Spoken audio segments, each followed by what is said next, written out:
I am pleased to introduce Buck, and I am going to ask him to introduce his companion. Buck is passionate about connecting with and learning from Christian communities around the world. And he's worked on mission and outreach for 18 years, not only in Colorado, where he is now, but also in Virginia, where I am, and as a member of the presiding bishop's staff. Um, he actually led the Carpenter's Kids program in the Diocese of Virginia in relationship with the Diocese of Central Tanganyika. And I myself went on mission in Dodoma and enjoyed companionship there with St. John's de Walonze with this program. So Buck is personally, I'm grateful for that transformative experience. Buck currently experiences and serves on the board of directors with Stand with Iraqi Christians and is on the board of trustees of the American Friends of the Episcopal Diocese of Jerusalem. So I introduce Buck and ask him to introduce his companions. Thanks. Great, Nancy. Thank you so much. It's a pleasure to be with you all here. I'm especially pleased to have two of my very good friends in mission joining on this presentation. Chris Bishop is the founder and co-chair currently of Stand with Iraqi Christians, an organization that is working to improve the lives of the Christian community, particularly in northern Iraq after they were targeted by ISIS.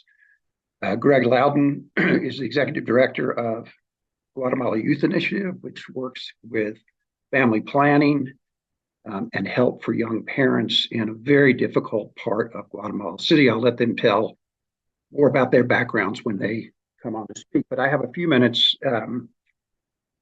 just to say a couple of words. You know, I think I attended my first gym meeting 17 years ago.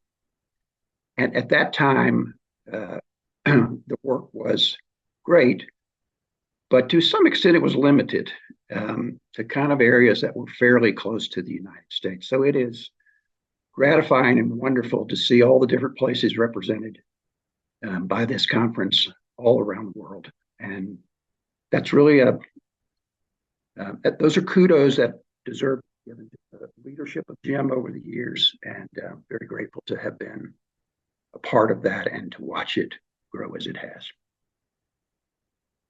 I want to thank Titus for giving us the opportunity to speak. I've known him for a long time, and on this call, I see a lot of old friends. Some of the best people on the planet are represented here in this meeting.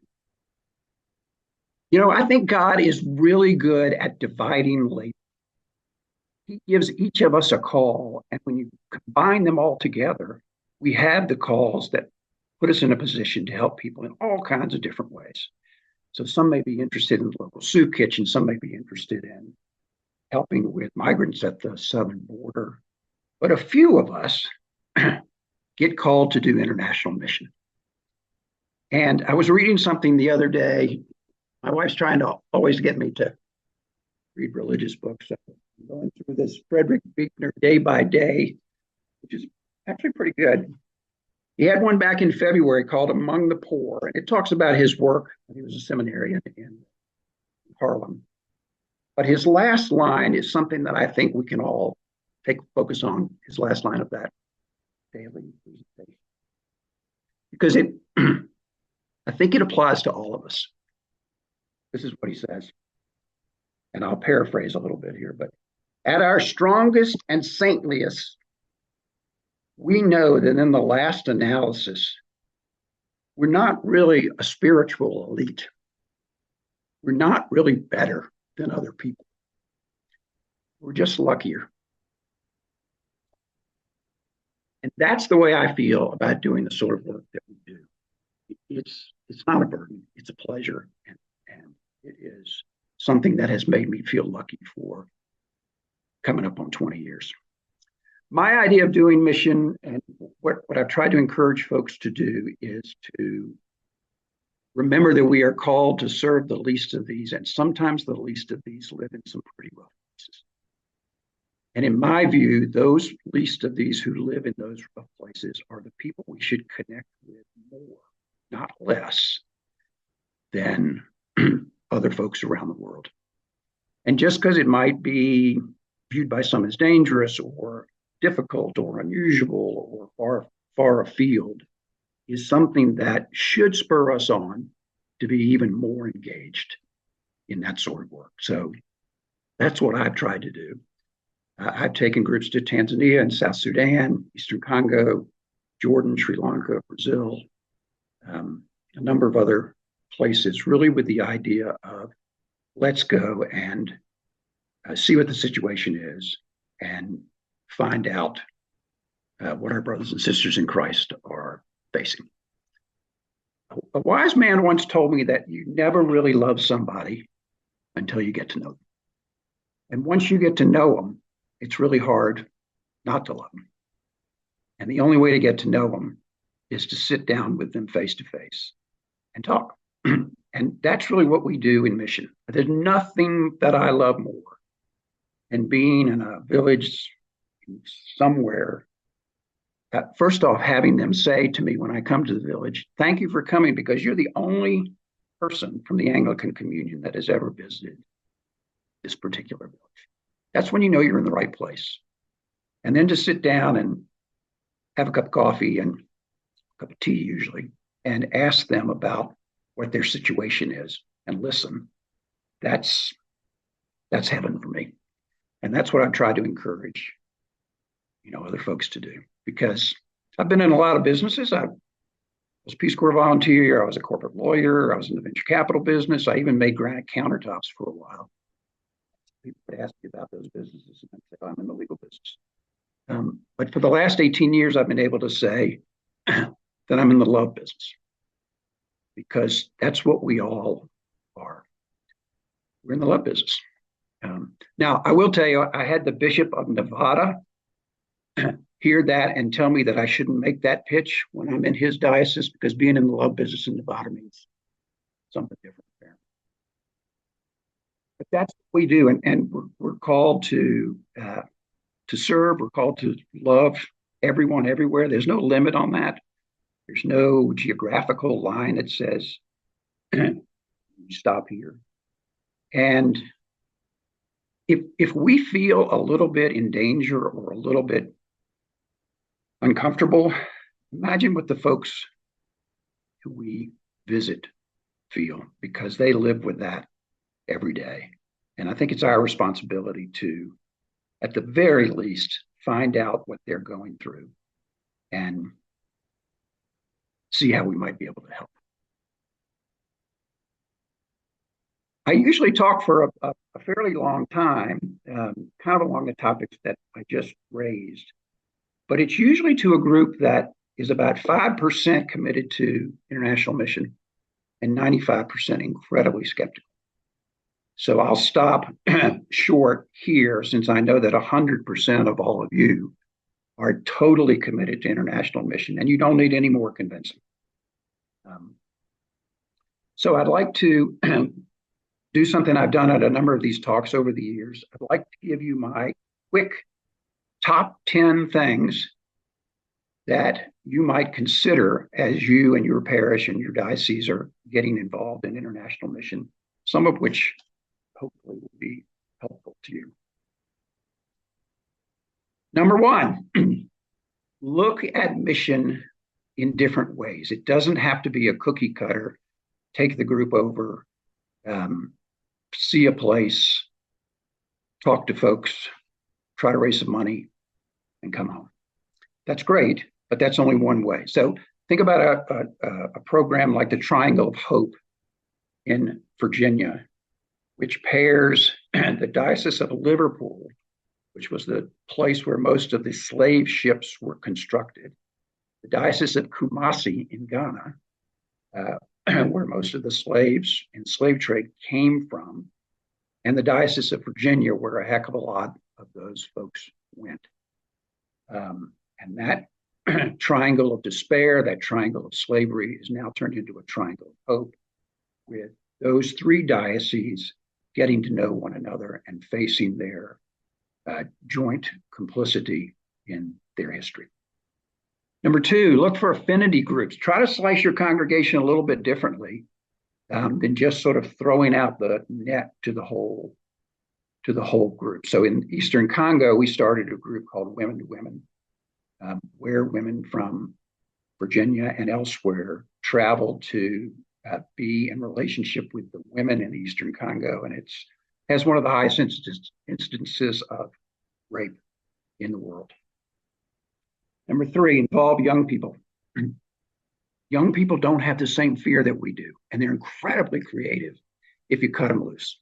I'm not saying, take your 12-year-old to Port-au-Prince right now, but see how they might get involved. In Virginia years ago, we started or participated in the program called Nets for Life, which took mosquito nets over to Africa. But we asked the teenagers in the diocese to raise awareness and raise money for that, and ultimately took them over so that they could physically hand out mosquito nets in Tanzania. They were all teenagers.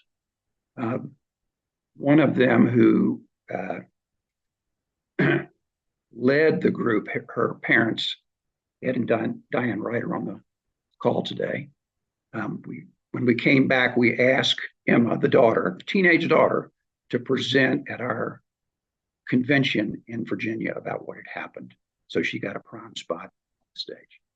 And I don't know whether it's directly related or not, but I'm going to take a little credit for it. Emma, in the last several months, has been ordained to the Episcopal priesthood. Number 4, lay led. I know there are a lot of priests on the call. I know there's some bishops on the call. Bishops retire. Priests change jobs. Lay people stay at their church, typically, until they die. And so often a very powerful mission relationship will get off track when a bishop retires or a priest leaves. So I would encourage you to have some lay people who can keep that ministry going. Number 5, prayer. You can always put folks on your prayer list, and you can always ask them to add you and your congregation to their prayer list. I got an email just a few days ago from Bishop Wilson Kamani, who's in the Diocese of Iba in South Sudan, who I visited with my brother and 2 sisters almost 10 years ago. After my mother died, we decided we had never taken a trip with just the 4 of us, so we all went to South Sudan.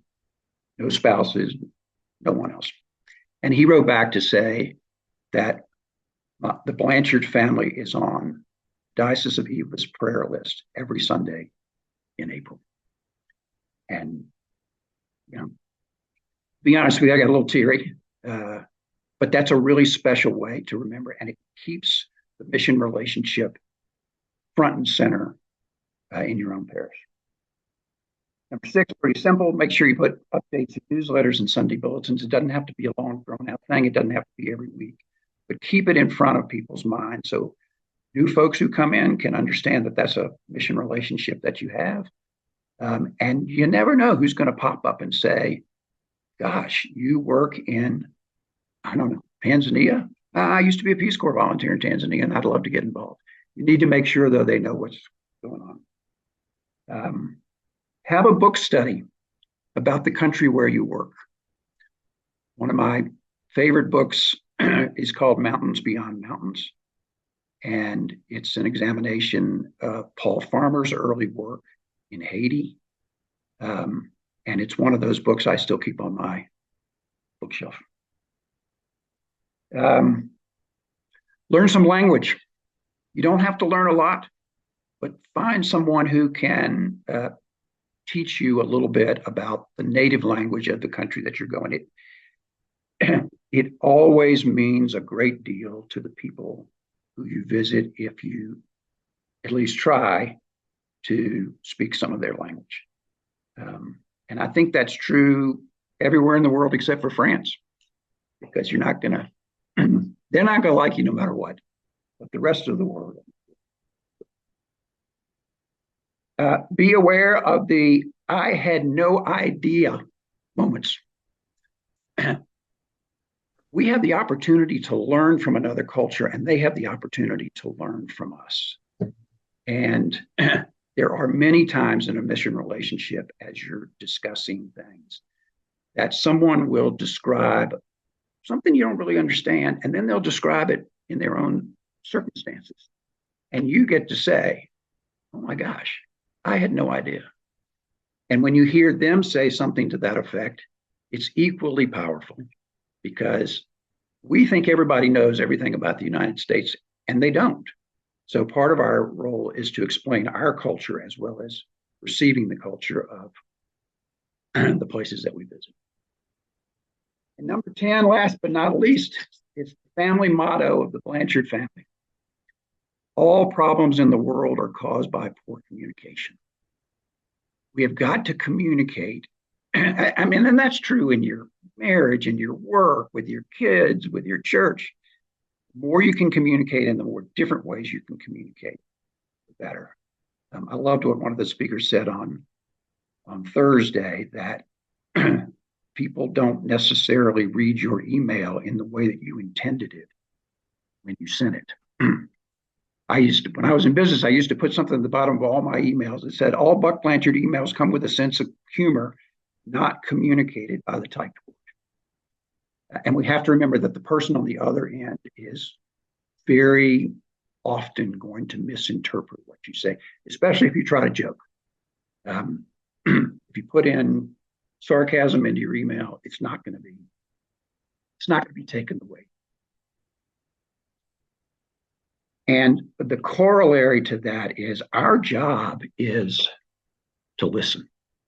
If we do nothing else, we need to hear what other people are telling us, and not try to jump immediately with some sort of solution. They don't necessarily need to have problems solved. Other folks, and this is true with your family next door and around the world, they just want to have their problems heard. And if we do that, I think 95% of our call to respect the dignity of every human being everywhere on the planet is satisfied. So when you have that urge to say, I got the solution, tamp it down and say, that's interesting. Tell me more. All right, that's the last top 10 this group will ever hear from me, because in a couple of months, my wife and I are retiring to a tiny town in western Colorado and sort of dropping off the grid. So it's been a pleasure to have one last opportunity to talk here, Jim. And I'm thrilled to have our guest here, who do some incredible work around the world. And I'd like to start with Chris Bishop. Chris? And before we do that, Chris, if I may interrupt for just a moment, please Sure. join me in showing our appreciation with a round of applause. Way to go, Buck. We love you, Buck.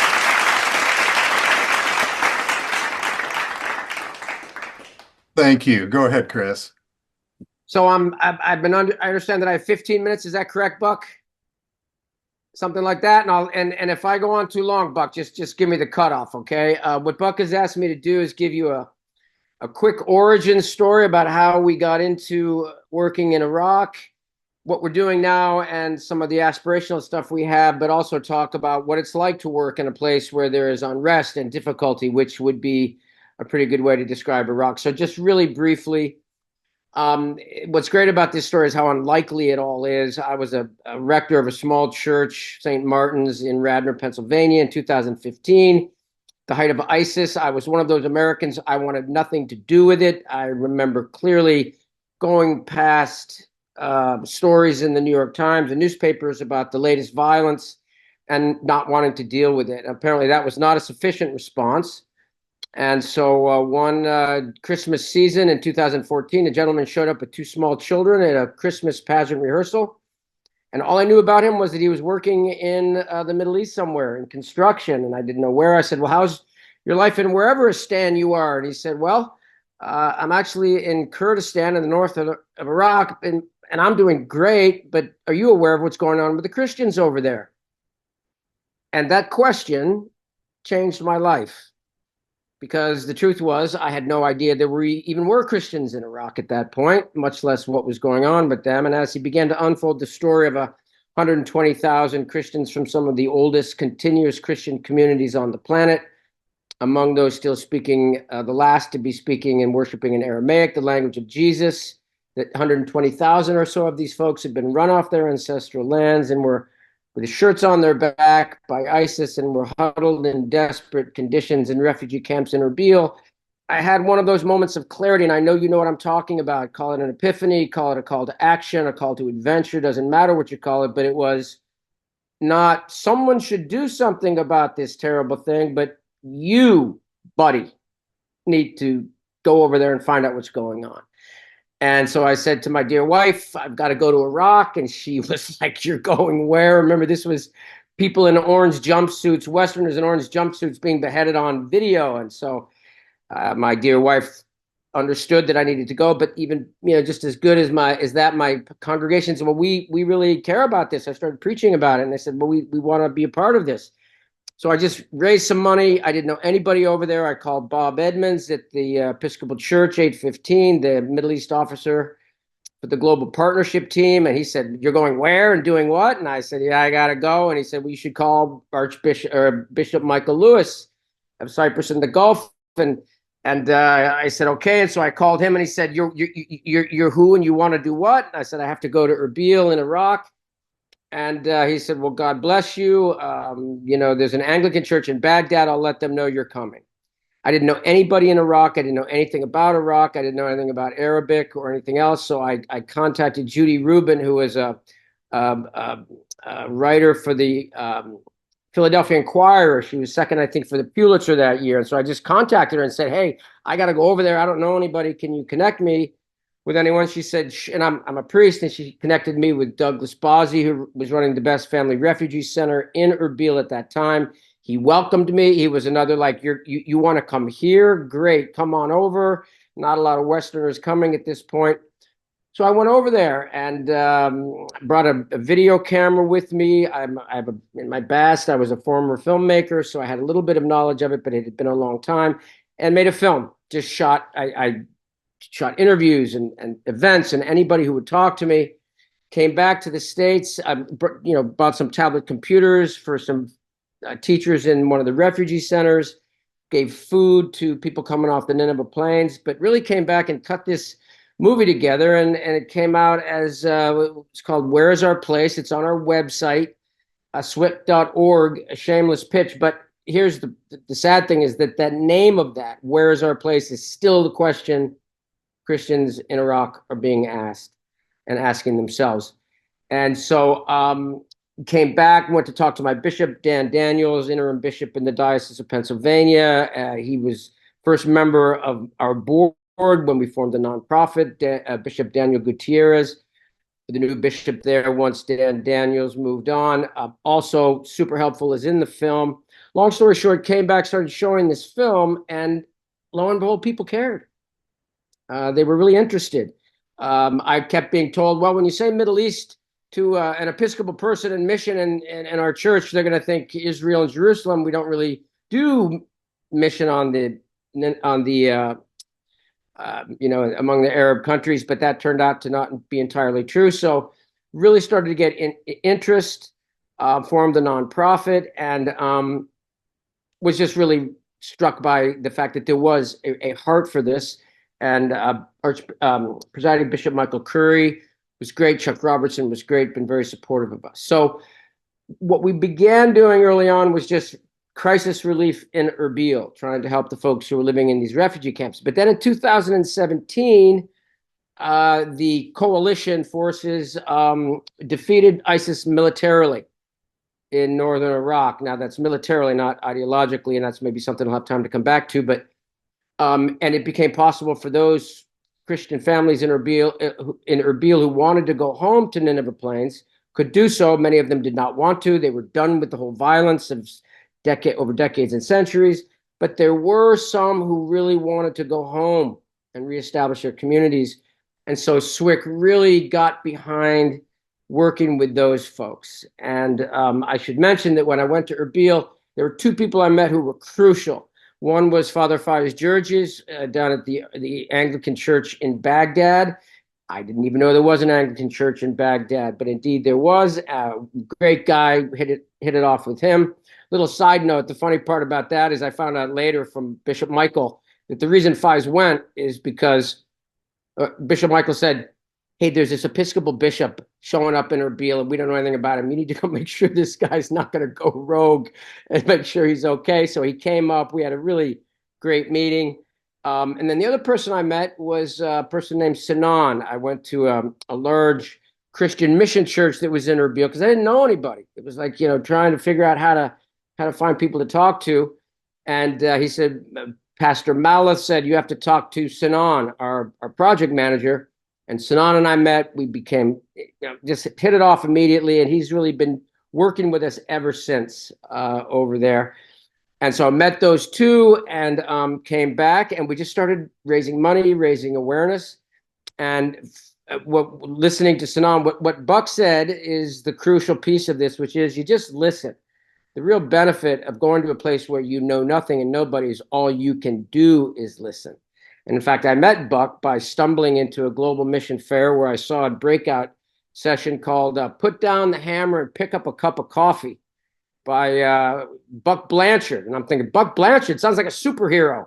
I should go and listen to this. And anyway, loved Buck's message, just what you heard him say.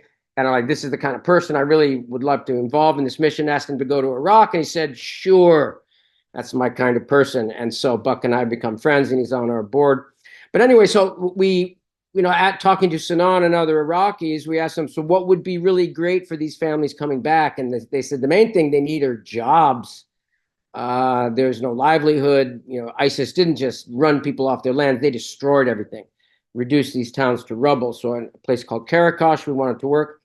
Turns out that there had been 250 chicken farmers in the region. It was considered the breadbasket of Iraq. I was checking my time. It was considered the breadbasket of Iraq, and that all these folks needed was a chance to rebuild their farms.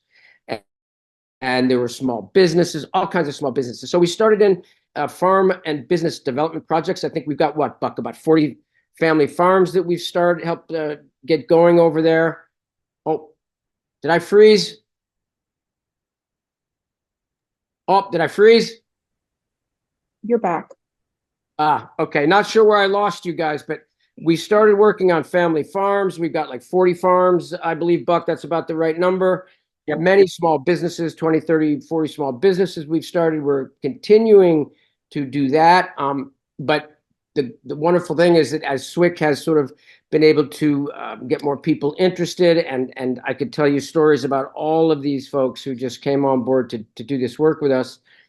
We have now moved into wanting to, what's really one of the problems for Christians in Iraq is that it's so fractured. Even the churches have been at each other's throats, the denominations, because they're fighting for resources, really unhelpful doctrinal differences. So the idea is that these Christians, beleaguered Christians in these communities, could really use places to meet and get some vocational training. And women and girls are in a marginalized, forgotten community, marginalized and forgotten people. So it's a place for women and girls to come. And so we're working on community centers and trying to build up the community itself over there. That sort of gives you a brief background. I will say that, and I think this is probably true for a lot of these places overseas where we go, is that when I was there visiting, the question they kept asking is, does the rest of the church know what's happening to us? Do they understand that we are being driven to, extinction? Do they understand that we're being driven off our lands? And so that really motivated me to come back and try to talk to our church. And I've been really moved by, over the years, how the Episcopal Church has really taken this on. And the Anglican Church has really been a complete support for us over there. Buck, did I leave anything out in terms of history that I should mention? No, you're good. We're just about ready to move on. Okay, so the only thing I would say is, the question of how do you work in places where there's unrest and difficulties? And I would say 3 things. First, make the commitment. Like, recognize that this is something that really needs to be done and that you have, for whatever reason, been called to do it. Once you make that commitment, it's amazing how the universe, backs you up. Second, find friends. Go and listen to people, just as Buck was saying. That's where all the juice of this thing is. And then third, find partners, both here and there. It's the body of Christ. It's a great metaphor. We need everybody. Everyone has a different piece of it that they can bring. And it is transformative and life-changing for the people doing it. It's certainly enriched my life in ways I never could have dreamt. And it certainly is wonderful for the folks over there to know that they have friends who care about them and will walk with them. So that's good for me, unless there's anything else, Bob. No, that's great, Chris. Thank you very much. When Chris and I were over there, we had lunch with a family whose farm had been taken over by ISIS. They had occupied the house. They had torn down the steel off the chicken barn to build tunnels. They had eaten all the farmers' families' chickens. And I said to him, this is a really rough place. And ISIS militarily has been defeated, but as Chris mentioned, ideologically, that's still around. Have you ever thought of maybe finding another place to live? And the farmer said, well, it's a fair point, Buck, but this has been our family's home for 18 centuries. We're kind of going to stay. That's how long Christians have been in that part of the world. And at that moment, I got to say my favorite line. Really?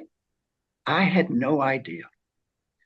So it's great that we're learning more about the Christian community in Iraq, and Stand with Iraqi Christians is doing great work there. On the other side of the world, we get to hear from Greg Lowden, who I've known for 4 years than I can count, and have visited him in Guatemala, and the work he's doing is really powerful. So, Greg, I'll turn it over to you. Thank you so much, Buck, and thank you all for your time today and giving me the chance to share a little bit about what we're doing. As Buck knows, I could talk about this all day long, so I've got my timer. I've been in Guatemala for about 13 years now. I'm the director of a nonprofit organization that focuses on teen pregnancy. I'm going to get to why teen pregnancy in a place like Guatemala and in a country that struggles with gang violence. But I met Buck around the time, or a couple years before I came down here, I think it was. I came from a background of finance, business, and strategy. And as Buck said, I wanted to find a way to use that towards serving and helping the least of these. And so I looked for opportunities to go abroad into international development and do that, and was really fortunate to have support from the Diocese of Virginia.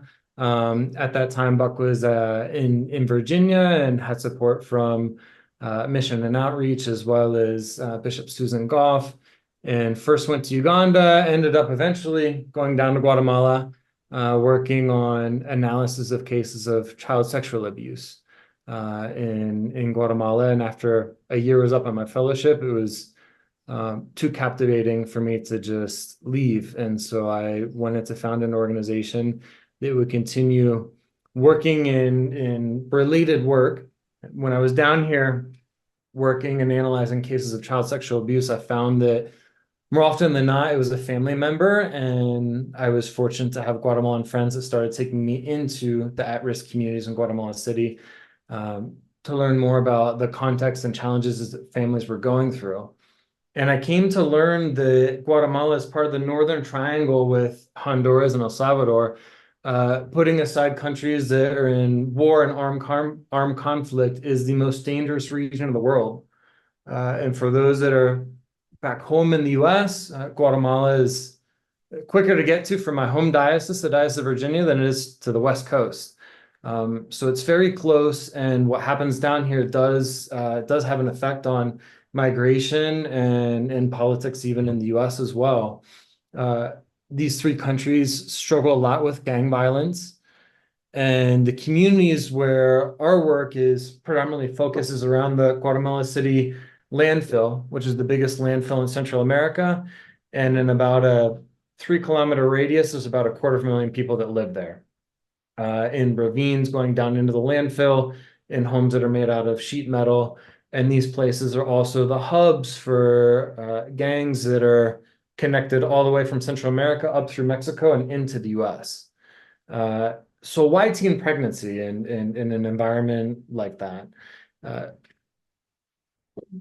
Pulling out a page from Buck's playbook, sit down and listen. We have been working for several years with Guatemalan nonprofits focused on helping at-risk youth through education, psychology, mentorship.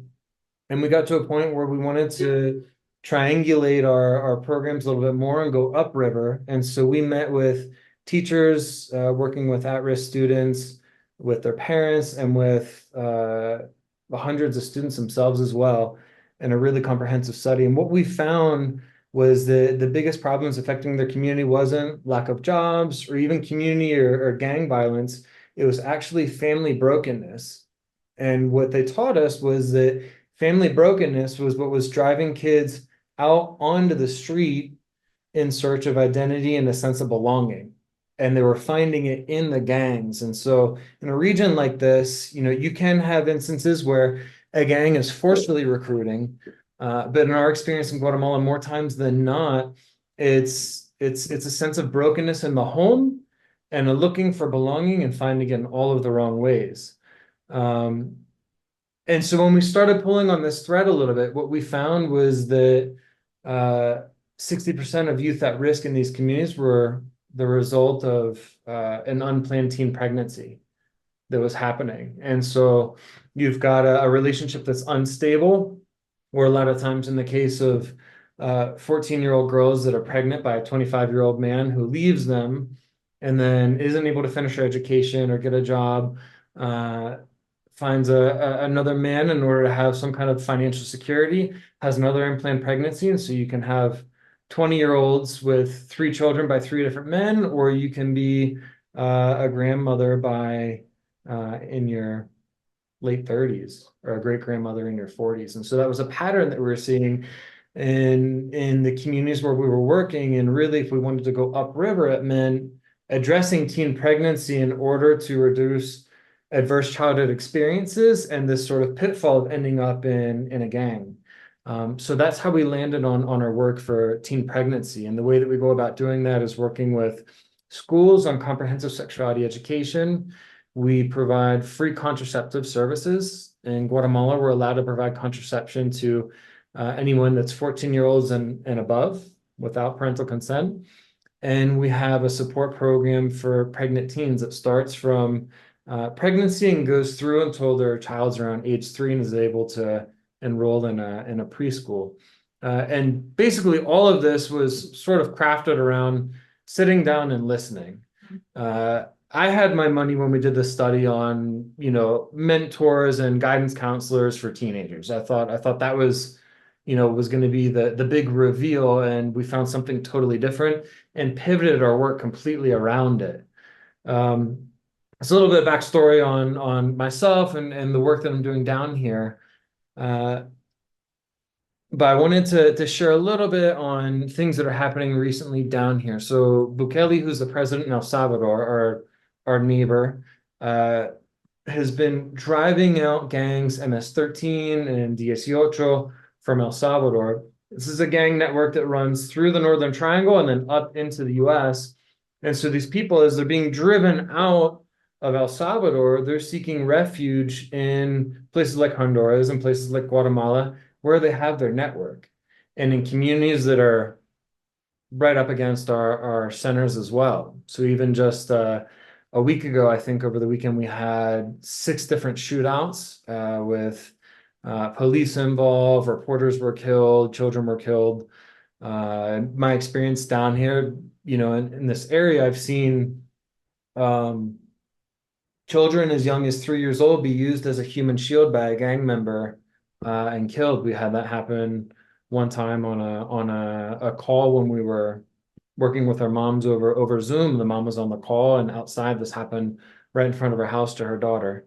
So they're extremely rough areas, and the things that happen around here are affecting us, whether it be El Salvador, Honduras. It also affects the US because a lot of the migration, if it's not for economic reasons, is forced migration because of violence heading north, which is typically what happens.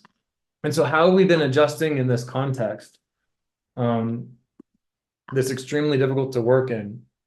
And as Buck said, the least of these, and especially in some of the hardest places, are the ones that really need our attention the most. And so the idea is not to abandon and pack up and go home.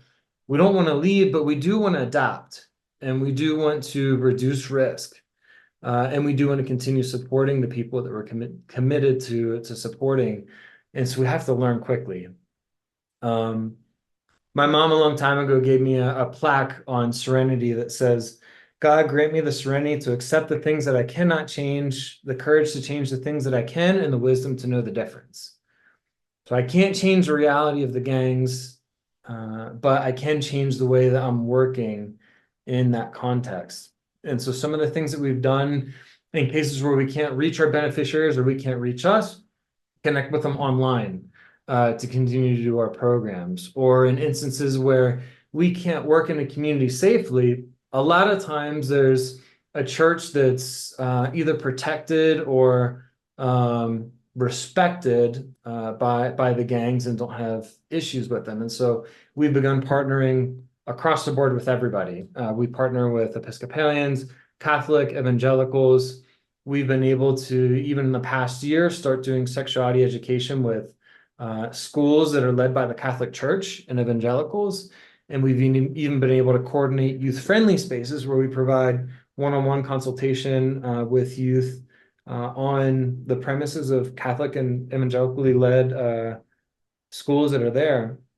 And the Episcopal Church provide contraception directly inside the church to communities that need it.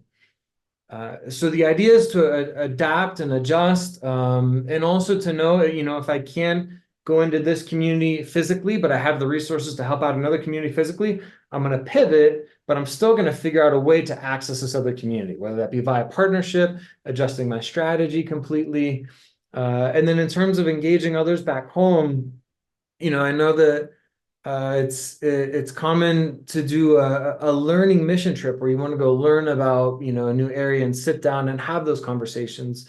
And that's great to do it when you can do it safely.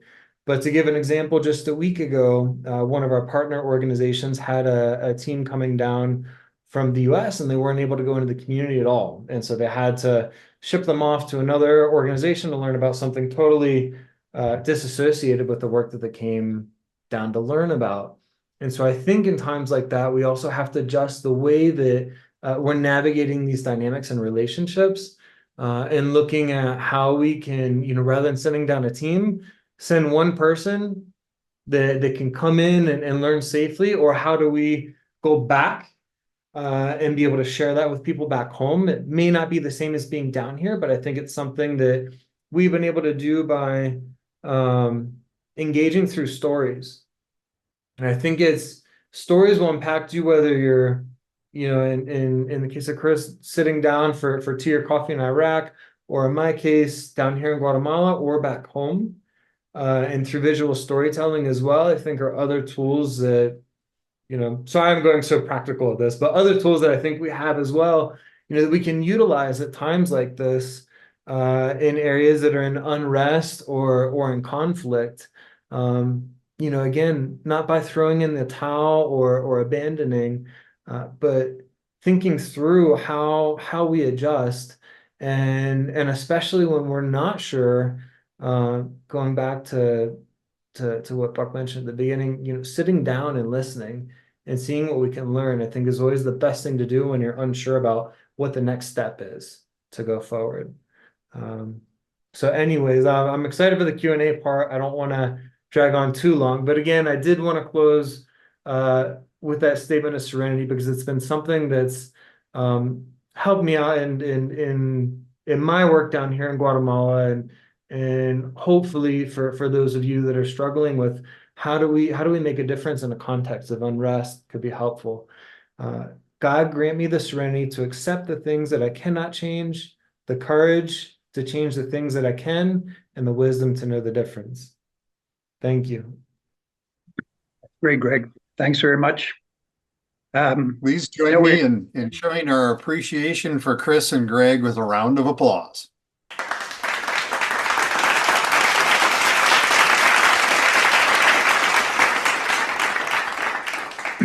David, I'd like to add one thing before we go to the Q&A, because I think it's important for folks in your churches who may be a little skeptical about why we do this, why we do this sort of work, particularly in difficult places. Every Sunday we have communion. And every Sunday after communion, we say one of two prayers. They're basically the same.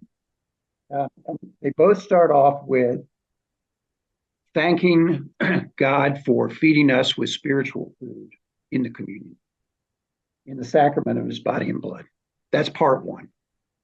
Part two is this: send us now into the world in peace, grant us strength and courage to love and serve you with gladness and singleness of heart through Christ our Lord.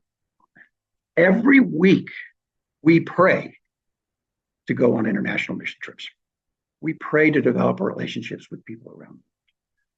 We pray to God that he will send us now out into the world.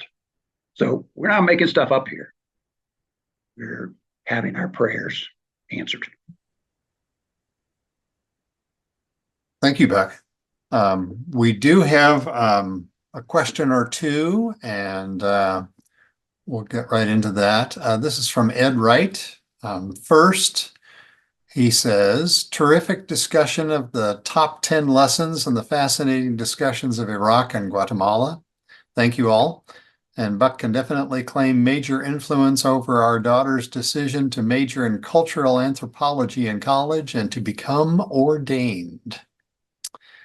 So Ed says, my question might be addressed by others besides this session's panelists. My question is, what conditions or motivations stimulate the formation of a nonprofit structure to support a particular global mission initiative? When does it make sense? And he has a second question, but I'll let you go ahead with that.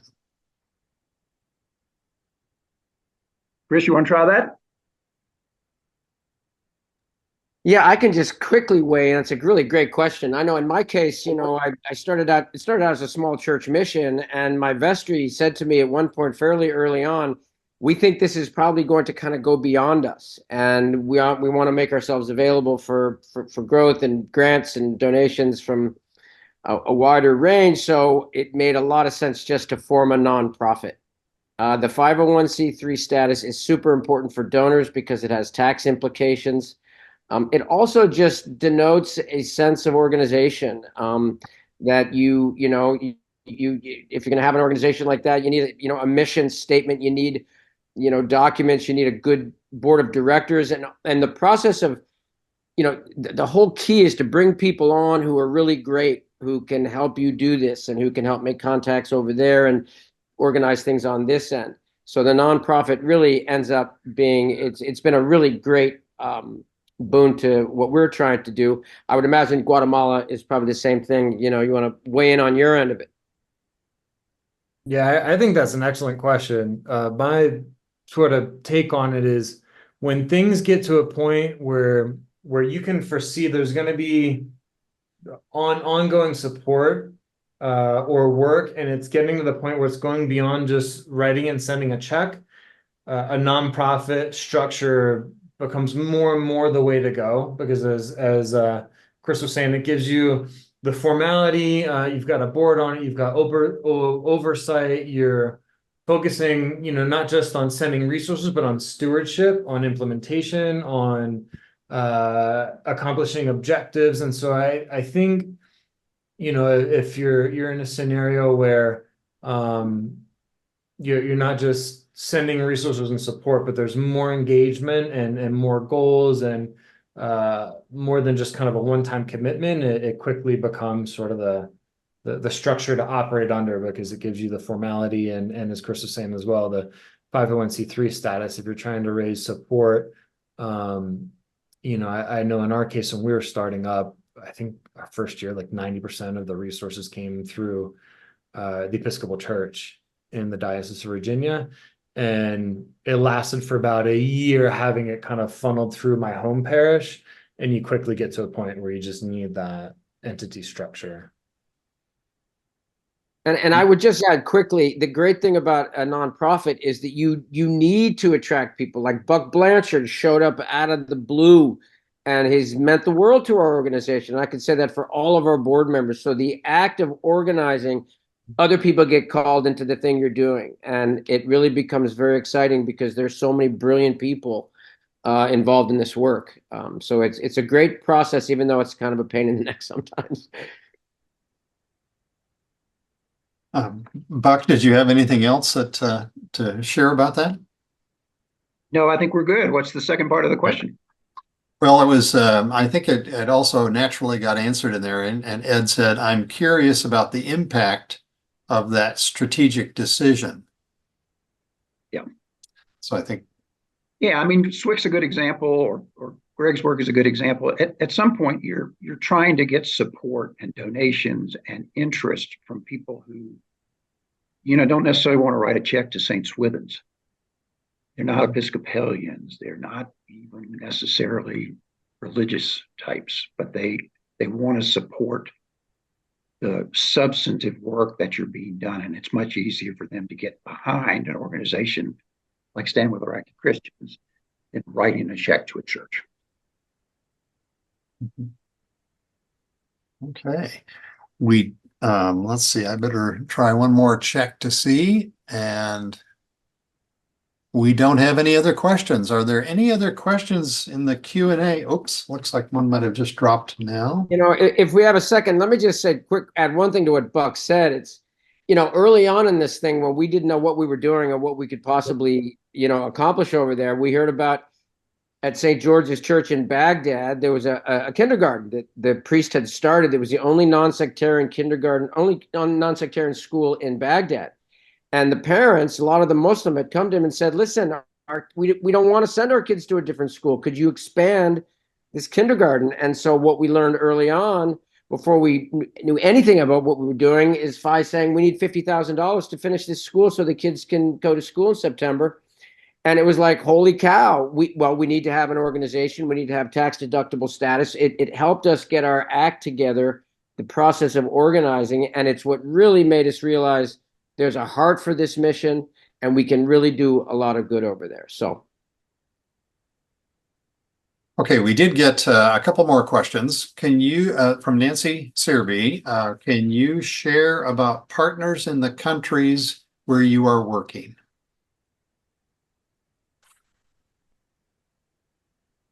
Greg, you want to start on that one? Yeah, I'll take a crack at that one. Working through partnerships is kind of in our DNA at Guatemala Youth Initiative. We've always taken the stance that the issues that we're up against are far too big for one person or for one organization. You're looking at violence, teen pregnancy, lack of jobs, lack of education, classism in Guatemala, social prejudice, poverty. There's just no way you can cover all of it. And I think from what we've seen is when you can learn to connect with others and find common ground, and others being partners, whether that be community leaders, churches, other nonprofit organizations, or even government. In our case, we work across all of those sectors. We're working with church, with non-governmental, and with government. And thanks to those partnerships, we're having a lot bigger holistic impact. So to share, just kind of briefly a story, one of the first girls that came to us for contraception was a girl named Christina, who was 16 years old, and her school guidance counselor accompanied her to our clinic. The clinic that we had, it wasn't 100% ours because we had just made the decision we wanted to focus on teen pregnancy. So we went and found another nonprofit organization that was the best in Guatemala for providing contraceptive services and partnered. create a clinic together. And so Christina came through our door, ended up being pregnant, went into, you know, an emotional breakdown immediately and just kind of fell off the map. This will end positively, but I'll get there in a second. We ended up creating a new program for teen moms, and she resurfaced later when we started this new program where we were able to work with her on early childhood development. And for our early childhood development program, we were able to grab a complete, you know, and solid methodology from another partner organization that worked to train all of our staff, provide supervision along the way. And while we were working with her, we also identified that Christina was suffering, you know, intimate partner violence with her daughter's father. And we were able to refer her to counseling services and also for emotional therapy at another partner. And then at another partner, we were able to get her enrolled in continuing education to finish her degree. And then she also got vocational training, got a job as a barista in Starbucks. And through another partnership, her daughter, Mahfoud, when she finished our early childhood program, we were able to enroll her into the preschool education program there. And so you start seeing, you know, not thanks to us individually, actually thanks to Christina by leveraging all these tools around her, but it's via partnership that we're able to support in so many different angles of her life that was way beyond what our organization could have ever done. And so I think, you know, in general, in today's day and age, the go it alone approach is sort of obsolete and not very useful. You know, I think we can make a much bigger difference by working together and finding partners and working through collective impact.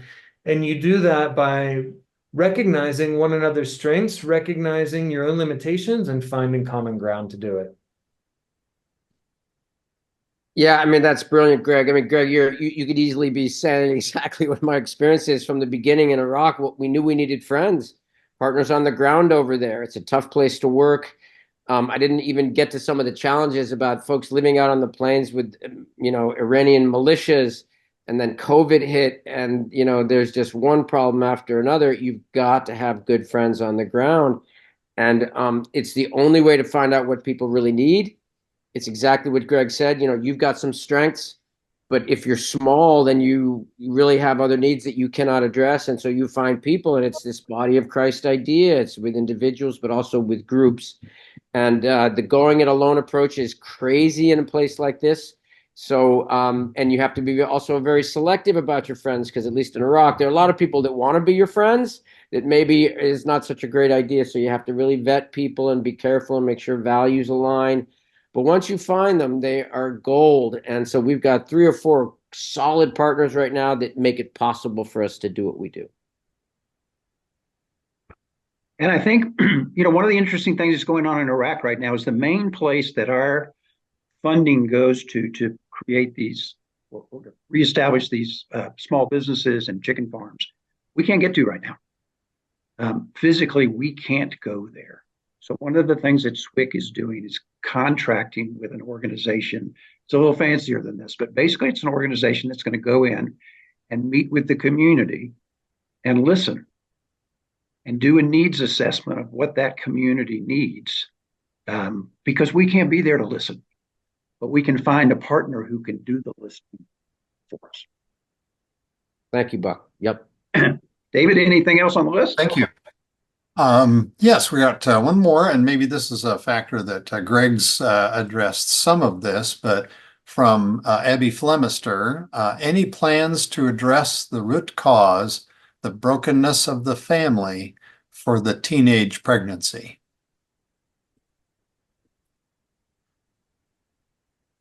That's a really, really good question. Feel free to if I interpret the question wrong to jump in. So we decided to go upriver in terms of preventing teen pregnancy and working with young moms from the pregnancy stage going forward, rather than trying to do almost a corrective measure, with a family that has a 6-year-old or a 7-year-old. And the reason we made that decision as an organization was one, because there are already other organizations doing that work, but two, we also saw very limited success. And part of that is rooted in the first 3 years of our life. Around 80 to 90% of the neurological connections in our brain are already foraged. And really, that's also the window for, in Spanish, it's called apego, affect, in English, for the parent-child bond to be forged and cemented. And so if we try and work, further on down the road, we've really kind of missed the sweet spot, missed the train, so to speak, on making a difference. And so for us, aside from the prevention side, we go out into the community, almost every day. And the community, we work in about 12 different communities to identify pregnant teens. So to give an example, I think, around the time Buck was down here, our team went out one day, and then, from walking distance of our center, in 2 hours, they found 12 to 15 pregnant teens. And so we start working with them at that stage on preparation for birth, on taking care of a newborn, on the importance of love and care. We even teach them how to sing to their baby. A lot of times, we've worked with moms with newborns. I have no idea how to sing to my child. Nobody ever sung to me.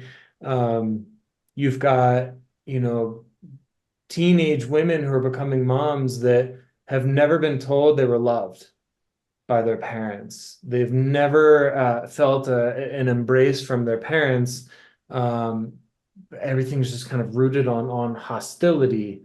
And as a result of a not just unplanned, but unwanted pregnancy. And so really, we find the opportunity to break that cycle in that window of pregnancy to age 3, which is why we focus on that time with the moms and their children. Thanks, Greg. Thank you.